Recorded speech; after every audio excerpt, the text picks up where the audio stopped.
After the applicants are still digesting the news of the H-1B visa fees being hiked, the Indian government meanwhile has sprung into action mode in view of the latest changes in the US H-1B visa policy. According to sources, Ministry of Electronic and Information Technology is formulating a GCC policy to mitigate the impact of the new US policy. My colleague Sumita is here with more details on that.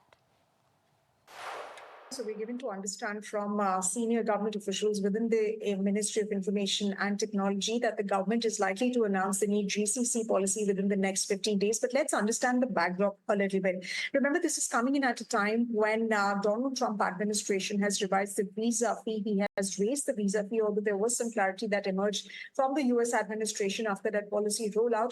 However, we're given to understand from sources that the government is treating this policy move as an opportunity in the longer term for India as more talent stays back in the country. In fact, we're also given to understand that some companies could probably be looking at challenging this move legally, given the sweeping impact that this is going to have on companies big and small. In fact, we are given to understand by sources that consultations at the diplomatic level are currently underway. The consultations are happening with the US administration on this. But coming back to the GCC policy framework, well, the Ministry of Information and Technology is working on a comprehensive policy framework to provide fresh incentive for GCCs. And these incentives aim to complement the existing state-level policies that encourage GCCs to expand into smaller towns and cities. In fact, we're given to understand from sources that the policy is in its final stages, and in fact consultation on the policy are almost complete. And by way of this policy, the government is looking at exploring ways to support talent in the country.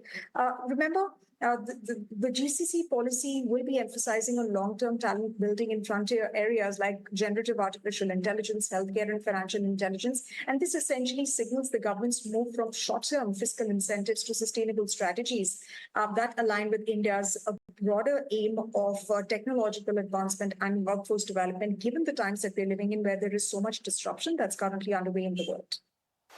Thanks, Sumita, for those exclusive details.